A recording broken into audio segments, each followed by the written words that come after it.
All right, welcome back to Faith Infused Leadership. I am your co-host Meredith Banka, and I'm here with Debbie Heiser, who's the founder of Three Vines Consulting and also the host of Faith Infused Leadership. How you doing, Debbie?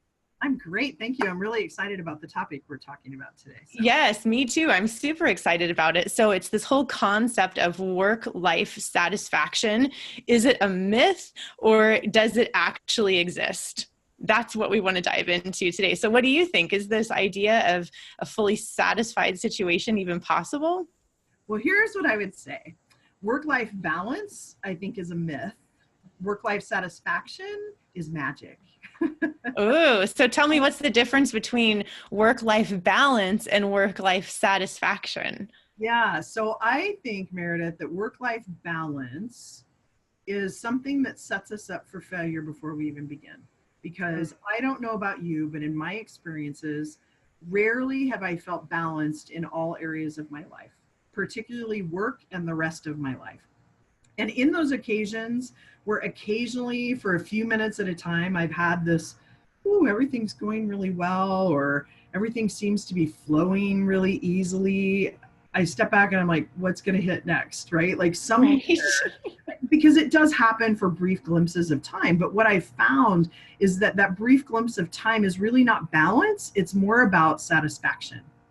Meaning, what am I satisfied with? And I want to clarify, because some people say, go for more than satisfied. Satisfaction is not a bad word. And we have started to put a negative connotation on being satisfied, like we're going to get lazy and just stay where we're at. I'm not suggesting that we don't continue to learn. We don't continue to grow out of the container that we're in into a bigger container.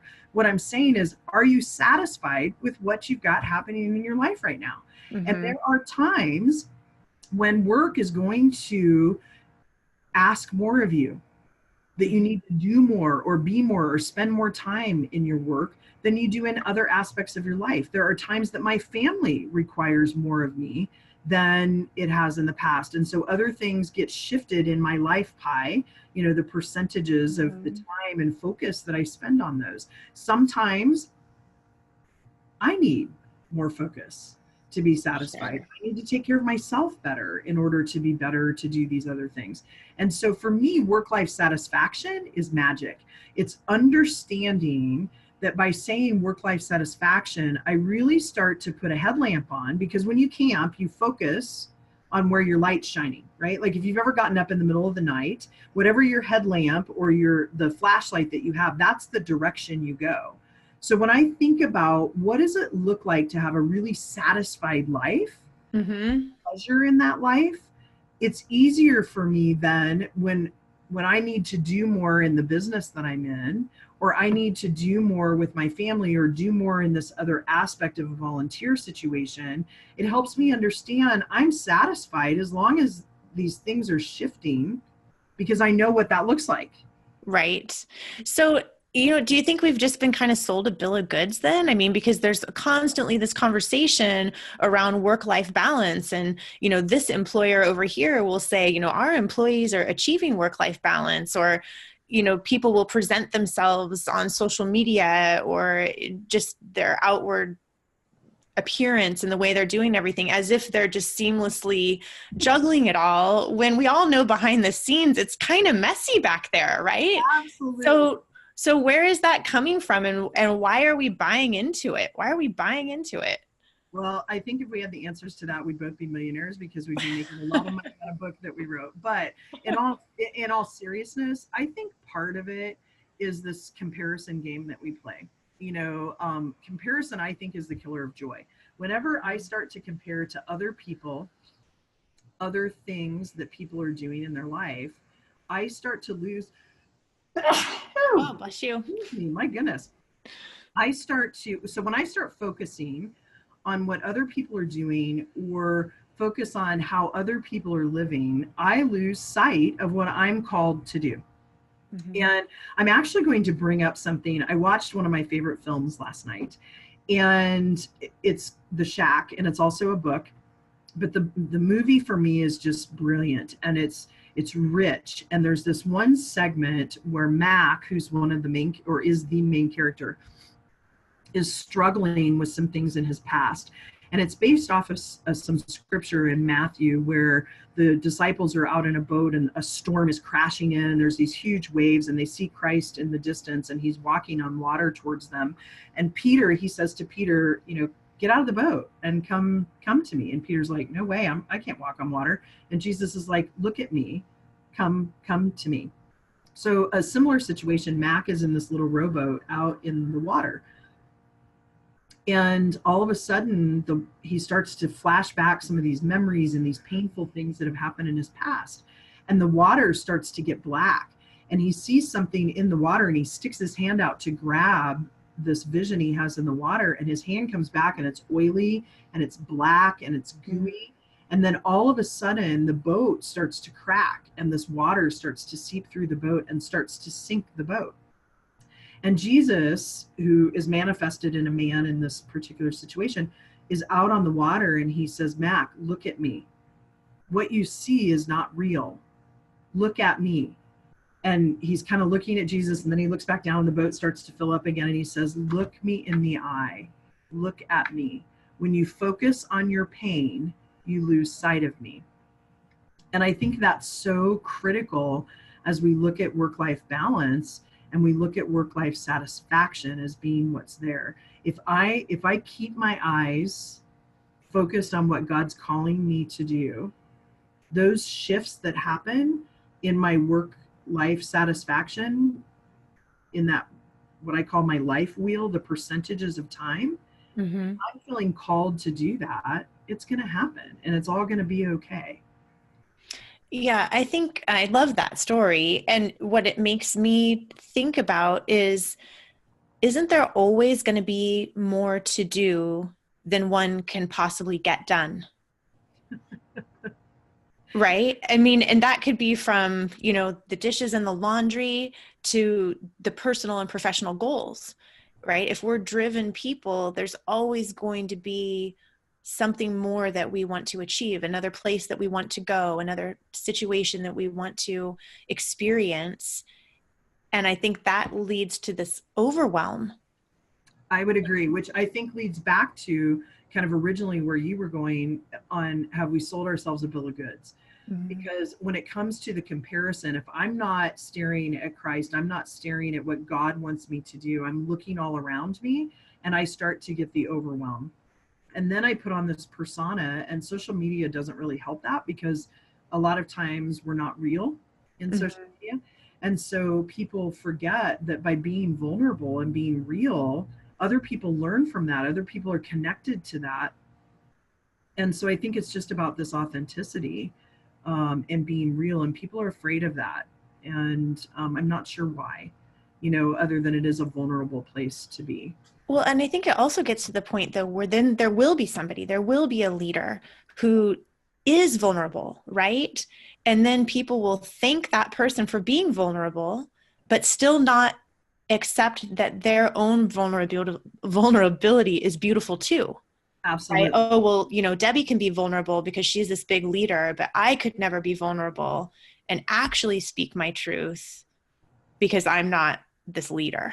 Yeah, I'm glad you said that. And what's interesting about it is if you think about, regardless of whether or not you like this person I'm about to talk about, Rachel Hollis has this huge following. And the biggest reason she has this following is she just kind of says it like it is. And she is real, as far as like throwing things out there and saying things even on stage or in front of people that you would be like, oh my gosh, did she just really say that? Did she just ask me to stand up for another woman that maybe was sexually abused or thinks that they're not beautiful, or and so she's digging into some of these things that feel authentic to people versus my life is beautiful. Now don't get me wrong, I put all sorts of great things out on Facebook because I do feel like sometimes when my friends call and I say, how are you doing, they're like, oh, living the dream, sarcastically.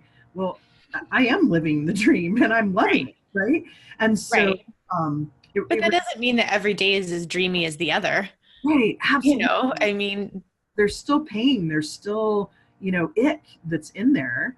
But as long as I maintain and look at what is satisfaction for me in my life, then sometimes when those, I think about that salsa commercial where there's a burr under the saddle or whatever. I don't know if you remember that. Like, I don't. oh, that really chafes my hide about the salsa.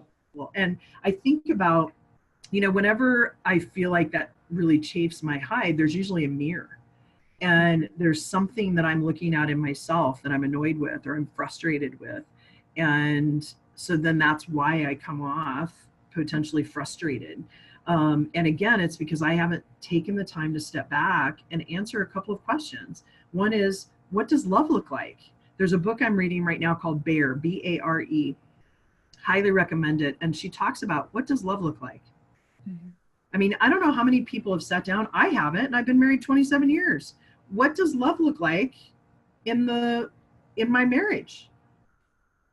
Not only towards me, but what does love look like for me to show my husband that I love him? I haven't sat down and thought about, what does love look like for me? Yeah, is it the fact that I get reflexology done every week? Absolutely, that's a piece of it. But to me, that's a little surface. What does love look like when I go to make decisions? When I go to order, is it a salad or a hamburger and fries? Like, I'm making kind of light of that, but it's really more about, like, how do I show that I love myself? And if I have to be able to do that to understand how I'm going to be satisfied in life. Now, I'm going to get real. I am not good at this. I have to purposefully and intentionally step back and define what I want. And I can't understand what I want if I'm not connected to my source, which is God. And so I have to slow down to speed up. Favorite sayings: slow down, speed up. Well, and I think combine all those things together, right? So you've got this concept of, I'm comparing myself to other people. I'm only seeing they're happy, that's being shown out there. I feel slightly overwhelmed. And to me, that overwhelm is the positive thing. I mean, how wonderful that we live in a day and age when there's like so many options and so many choices. So it's part of this amazing time that we live in, but you combine all through those things together. And I don't think that you're the only one that's not good at it. I'm not good at it either. We have to learn to intentionally slow down. Right. And maybe that's part of the satisfaction piece. How do I know if I'm satisfied? Just like you're saying, how do I know what love looks like? How do I know if I'm satisfied? Yeah. How do people figure that out? Absolutely. And I think, Meredith, it goes back to a previous episode too, where I talked about this human connection. And for me, this work-life satisfaction is so much about human connection. And if I don't have time to connect with other humans, I'm not satisfied. And so, I work in an office by myself. I have clients that I see, sometimes video conference, phone, or in person. But if I have a full day where I'm not in some type of connection with another human, I have to purposefully set something up, because it's almost like it sucks the energy out of me. And it goes a little bit to some Myers-Briggs around preference. Sure. And how I gain energy. But when I look at that and this human connection, one of the things that we had talked about is why sometimes this human connection has started to go away. And I think exponential change. So when I think about exponential change, as more and more change happens in the world, the less I tend to step back and slow down. Yeah. And I think it's hard for people to slow down because, again, there's just so much to do. There's so much to get done. It's hard for people to do that. And I think it is making it more difficult for people literally to understand if they are satisfied. And what occurs to me is how intentional you have the opportunity to help people become. Right? That, you're saying, like, I take the time, I write these things down, I do these following things. So if someone wanted to go through a process with you of understanding what their satisfied looked like, how would you help them do that? Yeah, so there's a series of different things. And I will tell you, Meredith, one thing that sets me apart from most coaches is I don't have a step-by-step process I take people through. Typically, I have a conversation with someone, find out where they feel stuck or unsatisfied in portions of their life. And then there are a series of meditations that I use. I have all sorts of tools that most of those tools I use with every client, but not necessarily at the same time points with each client. And so a lot of times I have a meditation I do around your emerging future that actually came from a mentor of mine, Dr. Horstman from Gonzaga. He's a retired professor. And I walk them through kind of this emerging future meditation, because being able to see and identify what that emerging future is and who you are when you're your best self helps you then to identify what you're satisfied with, and also understanding that it's a process. And as a leader, I'm a servant leader in training. I'm never, it as a leader. We're always in training. We're always learning. And so the unique way that I help people is I sit down and have conversations with them. And I feel like my job is to set up a safe environment for someone to dig in and find their own teacher within, because we all have it within us. We just sometimes need other people to help fish it out, and to show us or put different lenses on so that we can see that about ourselves. And then that allows us to step back and slow down and connect with source as we're figuring out what this looks like. And that way we can step forward. And, stepping forward doesn't mean that there's not fear involved. I look at any situation, if you go back and biblically even look at any situation, there was not one person that God didn't ask them to do something that they're either no, or they were afraid. Even Christ said, take this cup from me if it's your will, and so just understanding that moving into and growing into this best version of ourselves and into what it is that we're called to do is not necessarily something that always feels warm and fuzzy. It can be scary, and to be real and to be vulnerable and to be authentic is scary, because small people want to keep people small and big people want other people to grow. And I heard that on a podcast from John Maxwell, and I so agree with that. And so you're always going to be attacked about something, but you're also going to be supported for that same thing. And it hurts sometimes when people come at you, and it's okay that hurts, but you have to realize that says more about them, and it's that mirror that they're looking into. Right. And so then I step back and say, how can I help that person? And it may be just praying. It may be just remembering, there's hurting people out there. Every time I see somebody, I think, are they their 12-year-old self, or are they their adult self, or the critical parent that lives in their brain?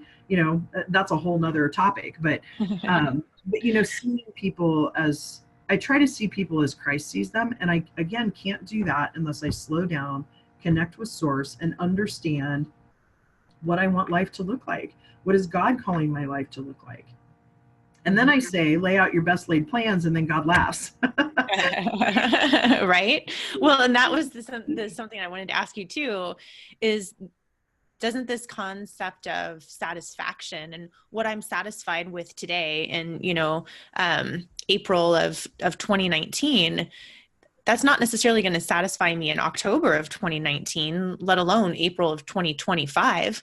Right. So this concept of satisfaction changes as well. Absolutely. It's a constant evolution. And, again, Dr. Horstman, he has this theory of not point A or point B.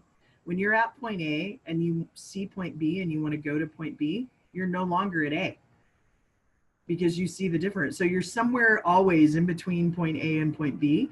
Mm-hmm. And so the important thing is that as I connect with God and understand what direction he wants me to go, I'll start out in that direction. And there's times, I think I mentioned in an earlier podcast, that I was all about this women's ministry that I was going to do. And then we moved, and I'm like, okay, that's not supposed to happen. And, something else is supposed to happen. And so as long as I feel like I stay in touch with source, I know just the next step. Sometimes I get so caught up, Meredith, in seeing the end or seeing what the vision is for that I lose sight of all I have to do is make the decision today to take the first step. Mm-hmm. And once I take that first step, God will show me the next step. Mm-hmm. And that's really faith. Isn't it though? And also knowing that as you're headed down that path, if it starts to not feel right, you're not committed to be. Absolutely. I think Right? Like if you gain some insights on your path from A to B, maybe C emerges as a new option. So then what do you do? absolutely. And I will tell you, I have a funny story about this. So early in my career, a company I worked for was they sold to a different company and they were moving to North Carolina. My mom was ill at the time with breast cancer. And my husband and I had made the decision to move to North Carolina. We were in the process. We had visited North Carolina. We're talking to realtors, doing all of this. And we both woke up at the same time, the same night, and we looked at each other and we said, what are we doing? This is Wow. not what we need to do. We need to stay here. I went in the next day, said, give me the stay on bonus. I'll help close down my department. You know, I have a loyalty to the company that I want to see these people succeed. So I'll help close it down, but we're not going to move. And I am so thankful we didn't. But had I not been in connection with Source, I wouldn't have seen the change. Like we felt like we were supposed to go to North Carolina. We felt like God was saying, yes, go. My youngest sister worked for the same company and she moved Mm-hmm. and, you know, had a great experience.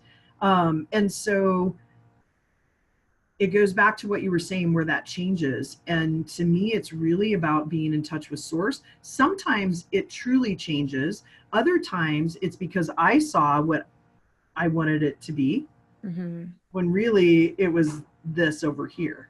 Mm-hmm. And so it took me a while to get those blinders or this different perspective to happen in order for me to see the direction. But then there are times that that changes. You know, I Mm-hmm. think there's also a season to things. When I was a high school and post high school youth pastor, I did it for 9 years. I started out with the intention of doing it as my son was coming into middle school. I stayed in it even after he was in college and out of college. And at the end of it, I felt like my season was done there. Mm-hmm. You know, it wasn't just about Zach and where he was at, but the season 4 or 5 years after he was out of that program, it was time for somebody else to take it on. And Mm-hmm. so I do think things change and there's also seasons for things. And if you're paying attention, Yeah. Yeah. right? If you're paying attention, that is so critical because we've got the overflowing plate. We have the endless opportunity. We have the social media noise. We have the, concept of if we are satisfied or not. And I'm seeing that people are falling out of step with being in tune with themselves to even know, to hear those voices or to recognize that, oh, wait a minute, it's okay for me to wake up in the middle of the night and recognize in myself that I shouldn't be moving to North Carolina, right? It's okay to honor that. And do you think that there's anything that people can do beyond when you say get present and slow down, meditate, do some of these practices? Any final idea of something that you can give to people that you would encourage them to do if they're just really feeling totally out of alignment with this idea that we're talking about today? Yeah, if they're totally out of alignment with stepping back and slowing down to speed up, I would say try it. You know, as far as there's a nature walk where you purposefully step over a threshold and say, I'm just going to observe nature and go sit somewhere for 10 minutes and do nothing but observe nature. Observe the sounds, the visions that you have, as far as the things that you see, colors, and don't judge it, just take it in. And then it's interesting what things will come from that, even. Mm-hmm. You know, there's one time I did this and there was all this noise. I heard ambulances and I heard someone mowing the yard, and it was frustrating to me because I had all this noise. And I thought, oh, that's a really good message. I have a lot of noise in my life. Mm-hmm. How do I get rid of some of that noise? And so we have to even train ourselves in this fast paced world to see even those little things. I don't think anything's random. I think, you know, any type of thing that you notice, a visual that you have, it's a message that Mm-hmm. we have. We just have to be open to see and hear it. Yeah, absolutely. Absolutely. So if people wanted to know a little bit more about the work that you do or hear a little bit more from you, where would they be able to go to do that? Yeah, I'm going to suggest 3 places. One would be my website, which is www.3v as in Victor consulting.com. And otherwise, out on Instagram, same thing, 3V Consulting, or on Facebook at 3Vines Consulting and Leadership Development. I also put some posts out there. I'd love for people to engage in that as well. And yeah, and we'll go from there. Awesome. Fantastic. Well, I'm Meredith Banka, your co-host, and this is Debbie Heiser, your host of Faith Infused Leadership. It's great spending time with you, and we'll see you the next time. Take care. See you next time.